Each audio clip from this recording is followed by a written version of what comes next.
جویا news plus registered کے لاہور کے نمائندے برائے پنجاب پولیس ابراہیم جویا کی رپورٹ کے مطابق inspector general police Punjab doctor Usman Anwar کی جانب سے پولیس ملازمین اور ان کے اہل خانہ کے ہیلتھ ویلفیئر کے لیے ترجیحی اقدامات جاری ہیں، جس کے تسلسل میں آئی جی پنجاب نے لاہور سمیت مختلف اضلاع کے پولیس ملازمین اور ان کے اہل خانہ کے علاج کے لیے 20 لاکھ سے زائد فنڈز جاری کر دیے ہیں۔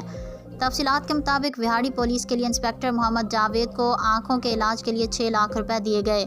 گجرات پولیس کے کانسٹیبل وقار اسلم کو اسپائنل کارڈ کے علاج کے لیے 5 لاکھ روپے دیے گئے۔ ناروال پولیس کے غازی کانسٹیبل فیصل ندیم کو ٹانگ کے علاج کے لیے 3 لاکھ روپے دیے گئے۔ ڈیرہ غازی خان پولیس کے کانسٹیبل عبد الرحمان کو علاج کے لیے 2 لاکھ روپے دیے گئے۔ پی ایچ پی فیصل آباد کے کانسٹیبل منور ضیاء کو بیٹے کے ہیئرنگ ڈیوائس کے بیٹری کے لیے 1,60,000 روپے سے زائد دیے گئے۔ فیصل آباد پولیس کے غازی کانسٹیبل محمد عرفان کو پلاسٹک سرجری کے لیے 1,50,000 روپے دیے گئے۔ پی ایچ پی لاہور کے اے ایس آئی محمد ارشد کو سنگین بیماری کے علاج کے لیے 1,20,000 روپے دیے گئے۔